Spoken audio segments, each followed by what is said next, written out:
Hello സുഹൃത്ത്, നമസ്കാരം. JD's current അഫേഴ്സിലേക്ക് സ്വാഗതം. ഇന്ന് ഏപ്രിൽ 2, ഏറ്റവും ലേറ്റസ്റ്റ് ആയിട്ടുള്ള കറണ്ട് അഫേഴ്സുമായി JD's കറണ്ട് അഫേഴ്സ്. നമുക്കറിയാം, കറണ്ട് അഫേഴ്സിൻ്റെ പ്രാധാന്യം. എന്നും നമ്മൾ ലേറ്റസ്റ്റ് ആയിട്ടുള്ള കാര്യങ്ങൾ അറിയാൻ ശ്രമിക്കൂ. അത് നമ്മുടെ കോൺഫിഡൻസ് ആണ് വർദ്ധിപ്പിക്കുന്നത്. നമുക്ക് എപ്പോഴും ആവശ്യമായിട്ടുള്ള ഒന്നാണ് കോൺഫിഡൻസ്. അത് വരണമെങ്കിൽ നമ്മൾ പ്രാക്ടീസ് ചെയ്തേ പറ്റൂ. റെഗുലർ പ്രാക്ടീസ് ആണ് ഏതൊരു വ്യക്തിയുടെയും ഒരു ആത്മവിശ്വാസം വർദ്ധിപ്പിക്കുന്നത്. ഇന്ന് ഏപ്രിൽ 2, നമുക്ക് ഇന്നത്തെ ഏറ്റവും ലേറ്റസ്റ്റ് ആയിട്ടുള്ള കറണ്ട് അഫേഴ്സിലേക്ക് പോകാം. ഒരു ന്യൂസ് ഹെഡിംഗ് ആണ്: വിഴിഞ്ഞം handles 240 ships 4.9 lakh TEU in the first physical year. ആദ്യ സാമ്പത്തിക വർഷം വിഴിഞ്ഞം കൈകാര്യം ചെയ്തത് 240 കപ്പലുകളും 4.9 ലക്ഷം TEU ആണ്. എന്താണ് TEU?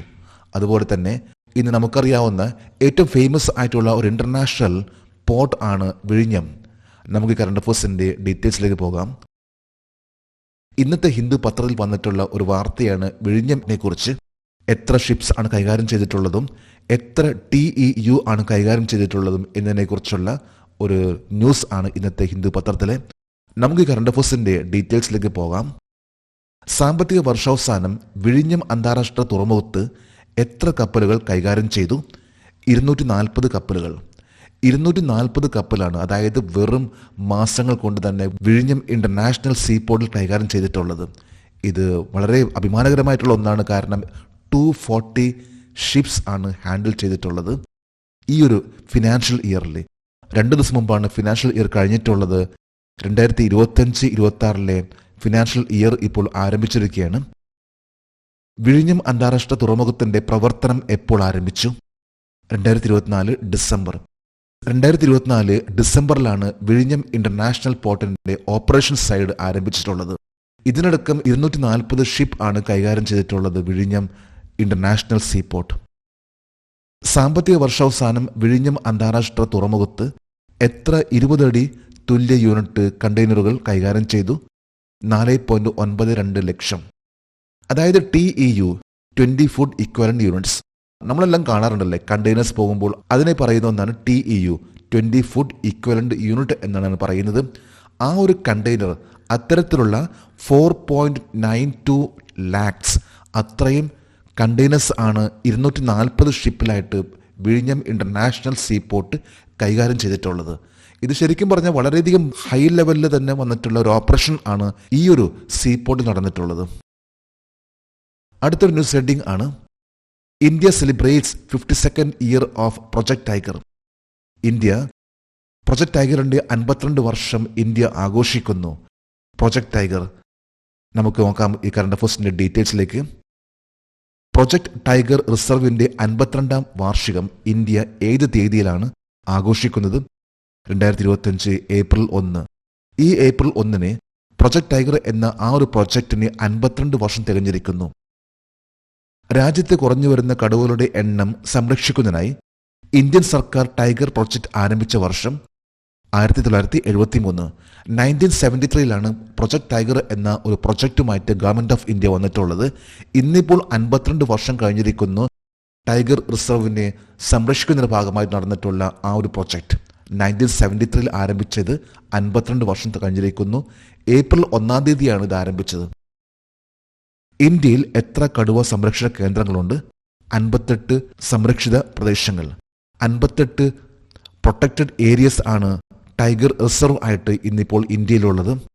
ഇന്ന് ഏറ്റവും കൂടുതലായിട്ട് കടുവകൾ സംരക്ഷണ കേന്ദ്രങ്ങളുള്ളത് മധ്യപ്രദേശ് ആണ്. ഇന്ത്യയിലെ കടുവകളുടെ നിലവിലെ ജനസംഖ്യ എത്രയാണ്? 3682 കടുവകൾ. 23 ജൂലൈ 2024. 2024 ജൂലൈ 23 കണക്കനുസരിച്ച് ഇന്ത്യയിൽ 3682 ടൈഗേഴ്സ് ആണുള്ളത്. ഒരു ന്യൂസ് ഹെഡിംഗ് ആണ്: Shirley Botchwey is the Commonwealth secretary general. Shirley Botchwey Commonwealth secretary general ആണ്. ഒരു ഇന്റർനാഷണൽ ലെവലിലെ ന്യൂസ് ആണ്. നമുക്ക് കറണ്ട് അഫേഴ്സിൻ്റെ ഡീറ്റെയിൽസിലേക്ക് പോകാം. കോമൺവെൽത്ത് സെക്രട്ടറി ജനറലായി ചുമതലയേൽക്കുന്ന ആദ്യത്തെ ആഫ്രിക്കൻ വനിത ആരാണ്? ഷേർലി ബോച്ച്വേ. ഏറ്റവും ലേറ്റസ്റ്റ് ആയിട്ടുള്ള ഒരു വാർത്തയാണ്. അതായത് കോമൺവെൽത്തിൻ്റെ 7ാമത്തെ സെക്രട്ടറി ജനറൽ ആയിട്ട് ഷേർലി ബോച്ച്വേ തിരഞ്ഞെടുത്ത കാര്യം. ആദ്യത്തെ അതായത് ഫസ്റ്റ് ആഫ്രിക്കൻ വുമൺ ആണ് ഈ ഒരു സ്ഥാനത്തേക്ക്, അതായത് കോമൺവെൽത്ത് സെക്രട്ടറി ജനറൽ ആയിട്ട് സ്ഥാനം ഏറ്റെടുക്കുന്നത്. കോമൺവെൽത്തിന്റെ 7ാമത് സെക്രട്ടറി ജനറലായ ഷേർലി ബോച്ച്വേ ഏത് രാജ്യക്കാരിയാണ്? ഘാന. ഘാന എന്ന രാജ്യത്തിന്റെ സിറ്റിസൺ ആണ് ഷേർലി ബോച്ച്വേ. ഘാന എന്ന രാജ്യം ഇത് വെസ്റ്റ് ആഫ്രിക്കയിലെ ഒരു രാജ്യമാണിത്. അക്ര എന്നതാണ് ഈ രാജ്യത്തിലെ സിറ്റി, അതുപോലെ തന്നെ ക്യാപിറ്റൽ. ഘനേനിയൻ ഖേഡി ആണ് ഇവിടുത്തെ കറൻസി. ഇന്ന് വെസ്റ്റ് ആഫ്രിക്കയിലെ സെക്കൻഡ് മോസ്റ്റ് പോപ്പുലസ് കൺട്രി ആണ് ഘാന. ഒരു ന്യൂസ് ഹെഡിംഗ് ആണ് സർഹുൽ festival of Jharkhand 2025. സർഹുൽ festival of Jharkhand 2025. സർഹുൽ festival ഇത് ജാർഖണ്ഡിലെ ഏറ്റവും ഫേമസ് ആയിട്ടുള്ള ഫെസ്റ്റിവൽ ആണ്. ഇപ്പോൾ നടന്നുകൊണ്ടിരിക്കുകയാണ്. നമുക്ക് കറണ്ട് അഫയേഴ്സിന്റെ ഡീറ്റെയിൽസിലേക്ക് പോകാം. ജാർഖണ്ഡിലെ ഗോത്രവർഗ ജനതയുടെ ഏറ്റവും വലിയ ഉത്സവമായി കണക്കാക്കപ്പെടുന്നത് ഏതാണ്? സർഹുൽ. സർഹുൽ എന്ന ഒരു ഫെസ്റ്റിവൽ ഇത് ജാർഖണ്ഡിലെ ഗോത്രവർഗക്കാരുടെ ഏറ്റവും വലിയ ഫെസ്റ്റിവൽ ആണ്. ഫെസ്റ്റിവൽ ഇപ്പോൾ നടന്നുകൊണ്ടിരിക്കുകയാണ്. ഇപ്പോൾ ഇന്നത്തെ ഹിന്ദു പത്രത്തിൽ പോലും അതിനെക്കുറിച്ചുള്ള വാർത്തകളുണ്ട്. ആ ഒരു ഫെസ്റ്റിവലിനെ കുറിച്ചുള്ള ഫോട്ടോസ് ഉണ്ട്. ജാർഖണ്ഡിലെ ഗോത്രവർഗ ജനതയുടെ ഏറ്റവും വലിയ ഉത്സവമായ സർഹുൽ ആഘോഷിക്കാൻ തുടങ്ങിയത് ഏത് വർഷത്തിലാണ്? 1960. 1960ലാണ് സർഹുൽ എന്ന ഫെസ്റ്റിവൽ ആരംഭിച്ചിട്ടുള്ളത്. ഇന്നത്തെ പത്രത്തിലുണ്ട്. അതായത് Hemant Soren, chief minister of Jharkhand, ഈ ഒരു ഫെസ്റ്റിവൽ ആഘോഷിക്കുന്നതും ഇത് ആരംഭിച്ചിട്ടുള്ളത് 1960ലാണ്. സർഹുൽ ആണ് ജാർഖണ്ഡിലെ ട്രൈബൽ പോപ്പുലേഷന്റെ ഏറ്റവും വലിയൊരു ഫെസ്റ്റിവൽ. സ്പോർട്സ് ആയി ബന്ധപ്പെട്ട ഒരു കറണ്ട് അഫയേഴ്സ് ആണ്. Aryna Sabalenka wins Miami Open 2025. Aryna Sabalenka Miami Open 2025 നേടി. ഏത് രാജ്യമാണ് മിയാമി ഓപ്പൺ എന്ന ഈ ഒരു ടൂർണമെന്റ് വെക്കുന്നത്? അരീന സബ്ലങ്ക വേൾഡ് നമ്പർ 1 ആയിട്ടുള്ള ഒരു പ്രൊഫഷണൽ ടെന്നീസ് താരമാണ്. നമുക്ക് കറണ്ട് അഫയേഴ്സിന്റെ ഡീറ്റെയിൽസിലേക്ക് പോകാം. 2025 മിയാമി ഓപ്പൺ ആരാണ് നേടിയത്? അരീന സബ്ലങ്ക.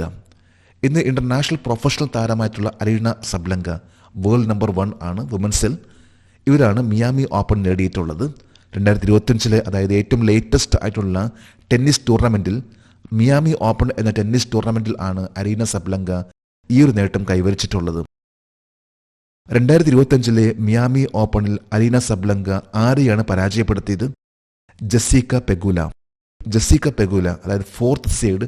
അത്ര പ്രൊഫഷണൽ താരമല്ല ജെസ്സിക്ക പെഗുല. എന്നാൽ പോലും മിയാമി ഓപ്പണിൽ ഫൈനൽ മത്സരത്തിൽ എത്തിയിട്ടുള്ള ജെസ്സിക്ക പെഗുലെ പരാജയപ്പെടുത്തിക്കൊണ്ടാണ് അരീന സബ്ലങ്ക മിയാമി ഓപ്പൺ നേടിയിട്ടുള്ളത്. മിയാമി ഓപ്പൺ മിയാമി മാസ്റ്റേഴ്സ് എന്നും അറിയപ്പെടുന്ന ഏത് രാജ്യമാണ് സംഘടിപ്പിക്കുന്നത്? United States. US ആണ് മിയാമി ഓപ്പൺ എന്ന ടെന്നീസ് ടൂർണമെന്റ് സംഘടിപ്പിക്കുന്നത്. ഇതനുസരിച്ച് ഈ പ്രാവശ്യത്തെ മിയാമി ഓപ്പൺ 2025 ഇത് നേടിയിട്ടുള്ളത് അരീന സബ്ലങ്കയാണ്. ഇന്നത്തെ കറണ്ട് അഫയേഴ്സിലെ last heading Masaki Kashiwara was awarded Abel Prize. Masaki കസിവാരയ്ക്ക് ഏബിൾ സമ്മാനം ലഭിച്ചു. ഇന്ന് നോബൽ സമ്മാനത്തിന് തുല്യമായിട്ടുള്ള ഒരു സമ്മാനമാണ് ഏബിൾ പ്രൈസ്. ഇത് ഏത് ഫീൽഡ് ആയിട്ട് ബന്ധപ്പെട്ടിരിക്കുന്നു? മസാക്കി കസിവാര അദ്ദേഹം ഏത് രാജ്യക്കാരനാണ്? നമുക്ക് കറണ്ട് അഫയേഴ്സിന്റെ ഡീറ്റെയിൽസിലേക്ക് പോകാം. 2025 ഏബിൾ സമ്മാനം ആർക്കാണ് ലഭിച്ചത്? മസാക്കി കാസിവാര. 2025 ഏറ്റവും ലേറ്റസ്റ്റ് ആയിട്ടുള്ള ഒരു അവാർഡ് ആണ് മസാക്കി കാസിവാര നേടിയിട്ടുള്ളത്, ഏബിൾ പ്രൈസ് 2025. അദ്ദേഹം ജപ്പാൻ സ്വദേശിയാണ്. ഏബിൾ സമ്മാനം ഏത് മേഖലയുമായി ബന്ധപ്പെട്ടിരിക്കുന്നു?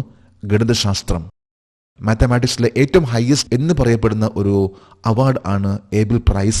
ഇത് നേടിയിട്ടുള്ളത് ജപ്പാനിലെ മസാക്കി കസിവാരയാണ് ഏറ്റവും ലേറ്റസ്റ്റ് ആയിട്ട്.